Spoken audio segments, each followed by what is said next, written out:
Well, hi there, come on in. We are the Michigan Outdoors crew, Kathy, Ed, Bob, and myself here at Tip Up Town, USA. What a carnival this is, Bob. Hey, this is great fun. I haven't been up here in a couple of years. It's super. It is. This is a carnival on ice. Well, it is a carnival on ice. Look who we have here. What's your name? Lonesome Luke. Lonesome Luke? Yeah, Houghton Lake, USA. Okay. Well, this is a carnival atmosphere, but we do a lot of serious things up here, too. There's some real serious fishing going on out on the ice of Houghton Lake. We're going to visit the Houghton Lake Deer Research Station, find out how the deer are doing through the winter. We're going to cook a recipe, Kathy. That's really good. Really good. Double-breaded bluegill, and we're going to try to stay warm for the next 28 minutes, which won't be all that easy, but you stay tuned. We're going to have a good time at Tip Up Town right here, Thursday night, Michigan Outdoors. From the rugged shore and woodlands of the north, its history of copper mines and iron ore, the Great Lakes fisheries. To the farmlands of the southern counties, we'll look around again at all that waits the sportsman in the state of Michigan.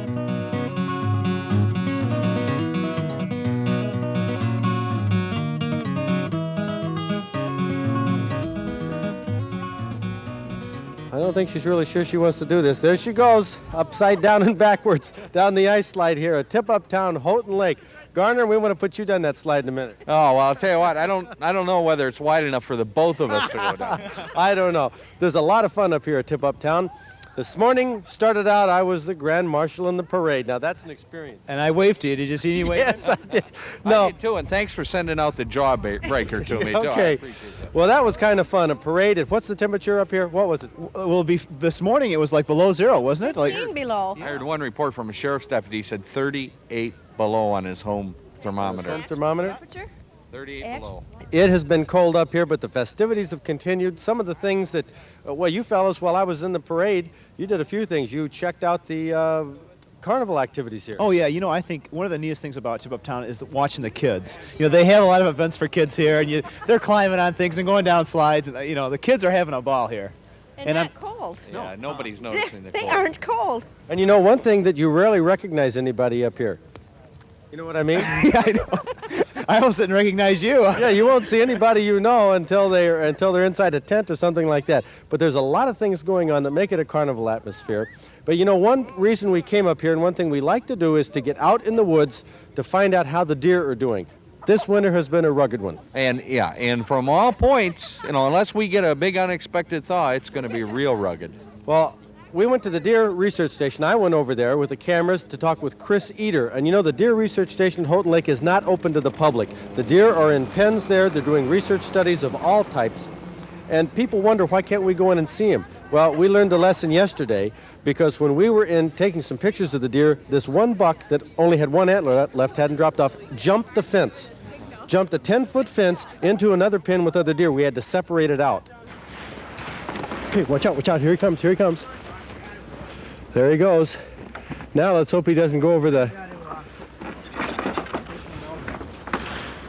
now you guys stand down there. Okay, we gotta work this way. Okay. Uh-oh. You guys move up here. Okay, hold your arm. Okay, hold your... We gotta stop. There he goes. Oh, boy. Was that dangerous? Only if he knocked you over. Yeah, with that antler. Yeah. Well, here he is. Come on, would you get down here? But don't do that again, please. Okay. Just getting right through there.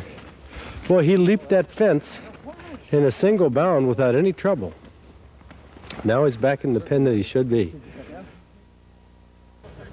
That's why the public is not allowed, because things like that can happen. Those deer are very excitable. But I had an interesting time talking with Chris Eder at the research station there about the winter severity index and how the DNR determines how tough the winter has been on deer. It may not appear to have much semblance to a deer, but this pressure cooker really does. Chris, this has water in it, which you're keeping from freezing with, 110 current? Correct. The idea behind this is it's an indicator of the wind chill effect on the deer, and that the water is kept at a constant temperature. We measure the amount of electricity that it takes to do that. Okay, now that would be comparable to how much energy a deer needs in terms of food to keep its body warm, to keep itself from freezing. Something like that. That's the idea as an index. It's not a direct relator, but we use it as an indicator, right? Okay, so you've totaled up so far this winter how much energy is used to keep that water from freezing, and it's been quite a chore, I imagine. Used a little juice here in the past few weeks. What else do you measure to see how tough it's been on the deer? Okay, there's a couple other factors here. One is, of course, the total snow depth. The other is the range and temperature, minimum and maximum. Mm-hmm. And then we also have a special piece of equipment which is similar in weight to one deer leg, what would be the weight on a leg, and the diameter of a hoof. And we drop that into the snow to see how far the deer would sink in. All these factors are then added together. We've compared this over the years to the impact we know winters have had on deer, and so it's what we call the winter severity index. So the key for a deer is how much effort it takes and how much energy it takes to gather food, to keep itself warm, and to make it until spring. That's correct, right. Energy's a key. Okay, now, how have they been doing?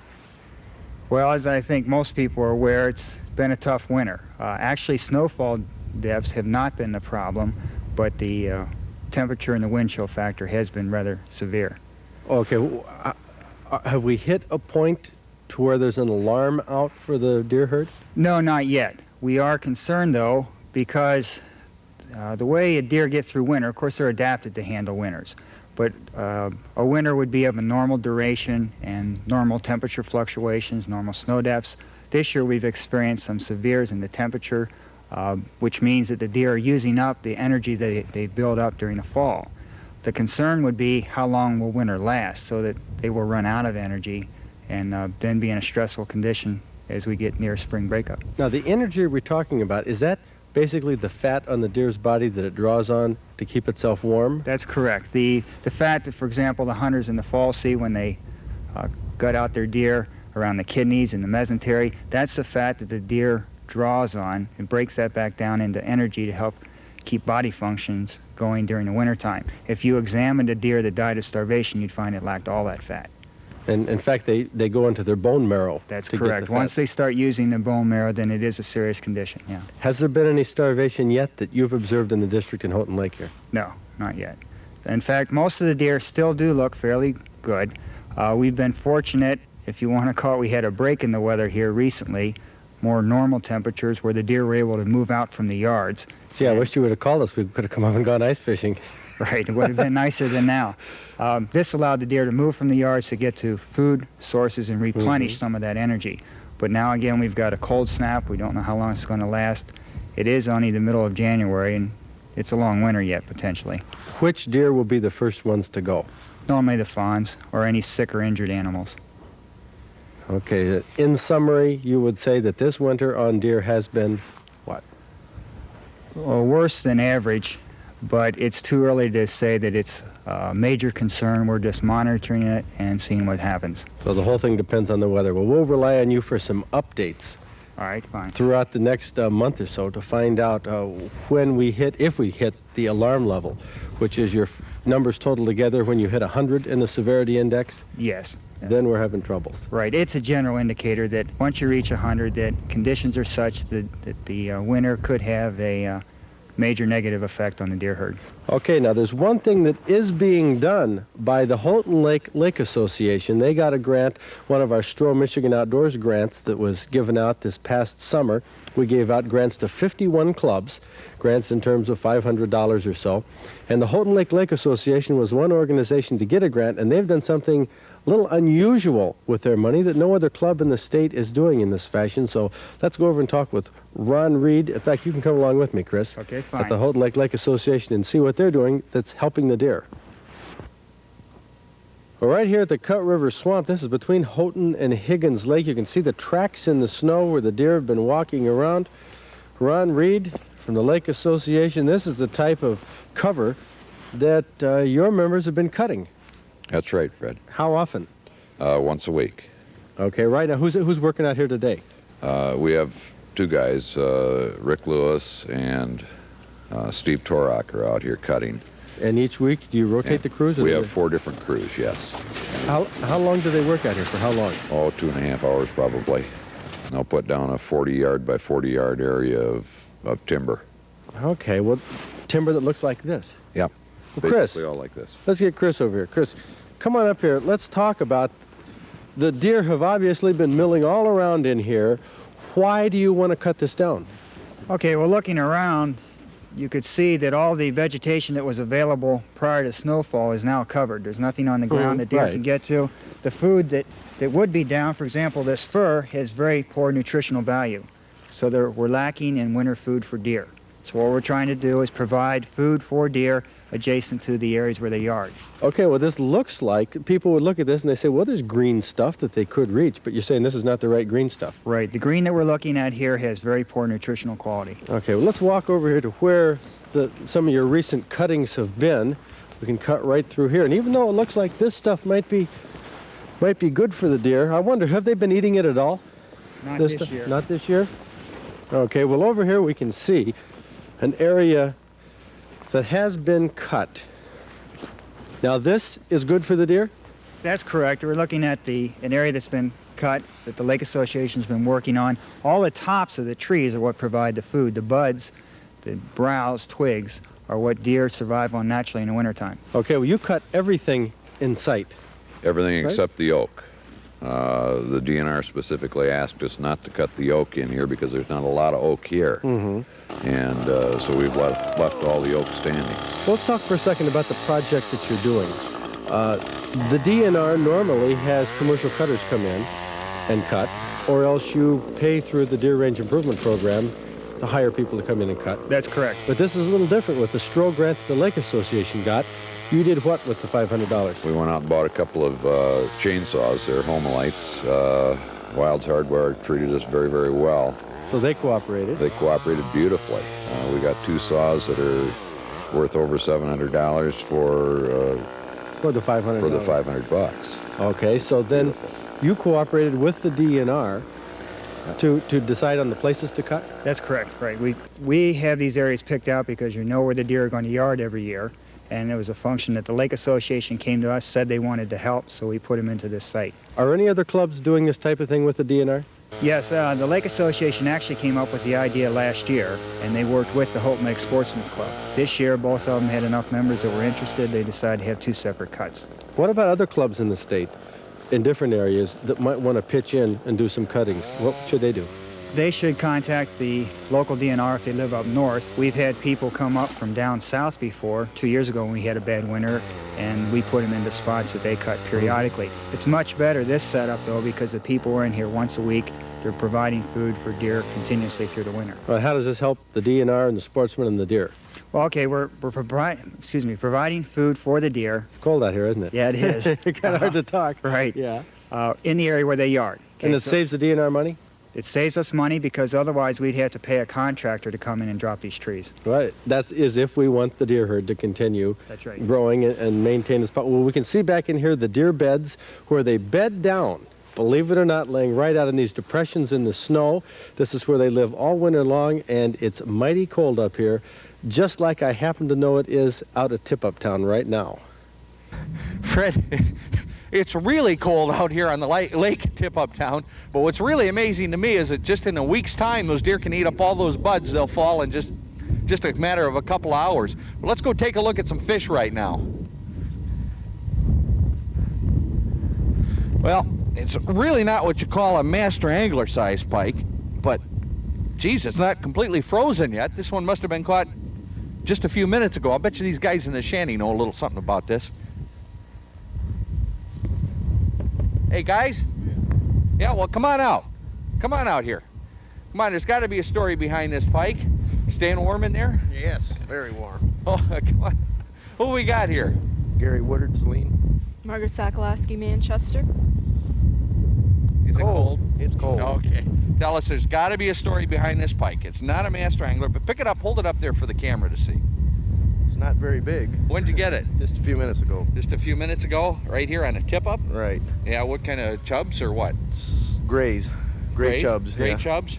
No, I understand you were out here ice fishing yesterday and got a few too. Just a couple. It's Okay. still cold out. You think so? You come up here year after year, right? Yeah, this is my 11th year. That is, huh? And is this year any better or worse? Or So usually a lot better. yeah, what do you think's the problem? The cold? Cold and the sun's out. Okay, well I understand somebody's got a monster pike Yeah, somewhere one around guy got here. lucky over there. Yeah, he did? Yeah. Okay, well we're gonna go over and take a look at that, okay? Okay. Okay, good fishing. Have a good day. Okay. Well, Bob, I'm not trying to outdo you here, but you weren't just a kid when you said there was a big fish over here. Look at the size of this pike. You know, I've never caught a pike that big. Have you ever caught a? Is this the biggest one? How much? How much larger? How much? It was 19.5 pound, 43.5 inch, And what's the size of this one? 35.5 inches, roughly 10 pounds or so. Okay, and I didn't get your name. What is your name? Larry Dennis. And you're from Livonia. Livonia. Now tell me, how does a pike like this fight when you're pulling it? When you get it on a tip up? You know, I know that you wait for the flag goes up and you wait for the pike to kind of take some line out. But now when you know you've got him on the other end of that hook, what is it like when you have to pull him in? Is there a battle to it? I mean, a fish this big, there's got to be a battle. Yeah. It's a tug of war. It took it out of my hands. It pulled it through my hands about 6-7 times. I pulled it up and he took it back out, and I kept fighting back and forth. But that is so much fun. Oh yeah. I didn't have my anything to get it through the. Uh-oh, flag up over here. Go check it out, kids. See what we got. We'll have to check that out over there. But this is the kind of fish you can get up here at Houghton Lake during tip-up town. Oh yeah. Nice. This So- is a homemade tip-up I made. Now the flag has just gone up. Now the procedure here. Now you're gonna break the ice around it and what? And then I'll watch this little dial up on top, and if that thing starts spinning, then there's something on the other end. That means he's taking out some line. Right, and that's when you want to set the hook. As long as it's taking out line, then you know it's on the other end. Now right now we're thinking that there's probably a pike on the other end of this, right? Right, he's probably about 10 feet or so off to the side. He flips it up in the water and turns around, and they take it from the head first. So they're really eating slow at this time of the year. Very, very slow. So right now he's not taking out line. No, Okay. it means he's pulled it out about 6 to 10 feet. Then he'll stop, turn it around, swallow it, and then it'll take off, and that's when you want to set the hook. Oh my goodness, they're going up all, there's a whole school of pike coming through here. Yeah, it's just about time that they... Yeah, it's about 11:30. Yeah, it's a good time for them. Okay, well we'll have to keep an eye on this and see what happens. Could have been another windblown flag here. There's always that chance. No, these are never windblown, this type here. No, see, this one's been hit by like a walleye, see him? See, it's been, all the scales are all hit by teeth marks and that. But the walleye, because they're so spooky, they kind of felt a little bit of... Yeah, they felt the tug here where these are a little stiff, and they'll drop them. That's the excitement. Oh yeah, that's what keeps you, as long as the flags fly, that's what keeps you coming back, even in this cold. It looked mighty cold out there, Bob. Oh, it is cold. There's no doubt about it. My feet are really frozen. I've got 0-degree boots on, and I'm cold. Well, it's a lot lower than 0 degrees out there with the wind, but you can see behind us as we turn around here all the festivities at Tip-Up Town. The fish that are caught here this weekend and next weekend are all competing for a tournament. Yeah, some prizes here, the end of the Tip-Up Town. Now there should be some pretty good ones. The bluegill, in fact, we cooked up some bluegill, didn't we, Kat? Very good bluegill. That Ron Reed and Pam Reed caught. What do you think of the size of those, Ed? Oh, hand-sized bluegill. Why can't I catch those? Well, Ron Reed, a gill like that is what dreams are made out of. It's not too bad. It's just a good, decent Houghton Lake bluegill. Now, if you take me out fishing here at Tip-Up Town this weekend and next weekend, can I get a gill like that? Oh, it's a little tougher this time of year. Is that right? When's the it best does time? a little better first ice and on towards last ice when the ice is thinner. Uh-huh. There's a little more oxygen in the water, and they bite a little better then. But you caught these, when, just a week or so ago? A week ago. Yeah. So I don't have to wait for that ice, right? Right. Right now is a good time? Well, you might catch one or two, yeah. Filleting those was almost like filleting walleye, but Ron did an excellent job. And fish like that are being caught up at Tip-Up Town here. In fact, why don't we go to some of the winners of this past Sunday's contest here in our Michigan Outdoors Trophy Report. Some of the winners in the Tip-Up Town fishing contest for the first weekend included this stringer of bluegills, one of many species of fish that Houghton Lake is famous for. Eric Van Sickle from Prudenville won the honors for the largest stringer of gills, while Tom Roth from Bridgeport came up with a nice crappie on the first weekend, 1 pound 5 ounces, and he also caught a respectable perch. Largest bluegill went to Bill Babcock from Redford. In fact, he caught 2 of them, each running 10 inches. His wife Pat is holding the largest rock bass. That's a 1.5 pound. Bill, by the way, beat the pro in walleye during our summer Stroh's Beat the Pro fishing contest at the outdoor fair last August at Houghton Lake, and he's a winner once again. Some nice northern pike came through the ice last weekend. This one weighing in at 9.5 pounds, taken on a tip-up by Jeff Corwin of Lake City. He caught it in Muddy Bay. But the largest northern was a 1/2 pound larger, 10 pounds even, taken by Larry Dennis of Livonia. Earlier this year, a 20-pounder was caught right off the Tip-Up Town site, and a week ago, a 14-pounder was caught. Maybe this coming weekend an even larger pike will be caught. It wouldn't surprise me at all. Now here's a stringer of fish that we all envy. 5 walleye, each of them good-sized, good eating, and the winner in the stringer of walleye category is held by lucky Gene Swarthout from Houghton Lake.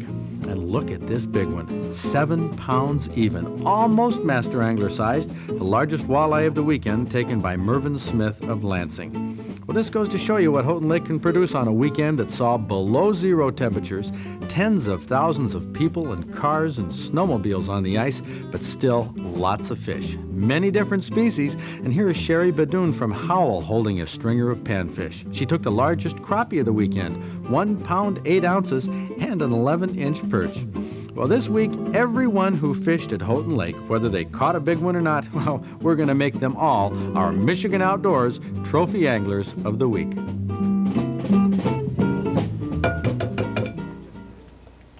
One egg it calls for. Then what? 2 tablespoons of mustard. 2 tablespoons of just table mustard, yellow mustard? Right. Don't want dry mustard. Oh, you're just guessing, aren't you? Mm-hmm. There's 1. 2 and tablespoons. There's 2. Okay. Now what kind of sauce? Worcestershire. Is that what it's called? Yes. Worcestershire. That's what I said. Okay, we're going to put 3 tablespoons of that. This, to me, I don't mean to be making any disparaging remarks about this recipe, but mustard, Worcestershire sauce, and egg. Doesn't look good. Not yet. Definitely not yet. You're going to stir that up. Mm-hmm. And you're going to add, let's see, according to the recipe, a tablespoon of water. Okay, you add that. Stir that up, Kathy. We're going to go over here to the bluegill fillets. Pam Reed, you caught a share of these yourself. A couple of them, yeah. Okay. You're going to salt and pepper them. Right. Well, go ahead and do that. Okay. And I would imagine that you wouldn't normally take bluegill and mix it with mustard, Worcestershire sauce. No, not under normal circumstances. Okay. I've never heard this one before. Double-breaded bluegills. It sounds interesting. We'll see. You would normally do what with bluegills? Usually we either flour them or put cornmeal on them and just fry them. Okay. Deep fry them. So we're going to salt and pepper these. Next step it calls for in the recipe, and Kay Ritchie's recipe here, is to take the salt and peppered fillets and dip them in flour. You want to take one and roll it in the flour? And this is at the point where you would take them and drop them right into the cornmeal or the flour, and then I drop them in the frying pan like that. Okay, now we're going to put them right into this mixture, Kathy. Let's get a look at that. Doesn't that look something? Right there, okay. It's going to be interesting. It's good fillets here. Now this is why we call it double breaded, because we've already breaded it in flour. We put it in this egg, Worcestershire sauce, mustard, water mixture, and into breadcrumbs or cracker crumbs. Okay, so go ahead and flip it over, Kath. Double breaded bluegill, and I'm sure this would work with other types of fish. Now we're going to take it over and drop it into the hot oil. It doesn't take but, honestly, 3 minutes. In fact, this is almost too done, I think. We've got to get these turned over in a hurry. Okay, I'll eat those ones that are too done. Oh, not unless you beat me to them. Look at that, it's coming apart right yeah, there. Yeah, it is. This one fillet. That bluegill did not take long at all to cook. No, just a couple minutes, and the kitchen didn't smell like fish. It was an amazing recipe. It had a little bit of a mustard Worcestershire sauce smell that Ron and Pam were concerned would overpower the taste of the fish. Right, but Pam says no, she could still taste the fish through that. I was surprised. I want to see what these two say about it. The bluegill they caught You caught it. That is It's good. And you can still taste the bluegill. Very good. You were concerned about that. Yeah. Yes. With all Very. the stuff in it, I was concerned with being able to taste the fish, but you can. It's very good. I'm surprised. How is it, Kat? It's great. It is. I think so too. I've eaten my share between the frying pan and the table here. Very frankly. You two fellas missed it. That's okay. We had some of Mike Ignat's wife's good cooking. Well, I tell you, you missed it because Ron, who was very skeptical of this, he almost got surly about me interviewing him while he was eating. If you get the mic out of my mouth, I could eat it. Oh, good. Okay. I think I'm going to put the mic down myself and have some too. And of course, that recipe, Kay Ritchie's recipe for the double-breaded bluegill, is in our newsletter, which you can get, our Michigan Outdoors Club Digest, and you'll put them on the mailing list, Kathy, if they write too. Well, Tip Up Town is the biggest winter carnival probably in the country, I'd say. And that's going to be going on next weekend as well, but it's not the only thing coming up, is it? Well, this is a busy time of the year for us. I think, everybody thinks winter, oh, nothing's happening. I'm going to surprise you. Let's take a look at the Michigan Outdoors outdoor calendar. Go out here on the ice, the four of us, but where is Fred? Probably in a shanty. He's probably out fishing, don't you think, Bob? Well, I got word that he had a dozen shiners and was headed for water over on the west side of the lake, so I'm going to go look over there. Okay, Kathy, you go that way. Okay. I'll go this way. We'll try to find Fred. We'll get him. Okay, All right. all right. Oh, the challenge of ice fishing. It's hard to beat. But I'm right here if people are looking for me. I'm not on the ice at the moment. I'm here at the Holiday Inn. They have this whirlpool. I'm engaged in the challenge of trying to get 3 jets of hot water to blast my body at the same time. Oh, what a challenge. But I got to get out there soon, out on the ice. That's the thing about Houghton Lake. Don't worry about, thin ice or anything. We have plenty of ice up here. There's plenty of snow. The wind isn't too bad. I would recommend a good, heavy snowmobile suit, and make sure you have snowmobile boots. Good to keep your feet warm, lots of warm clothing, scarves. You have a great time up here at Houghton Lake. This is the water winter wonderland, remember that. And if you don't catch me out on the ice, I might be here in the whirlpool at the Holiday Inn, and at least we can talk about Michigan outdoors.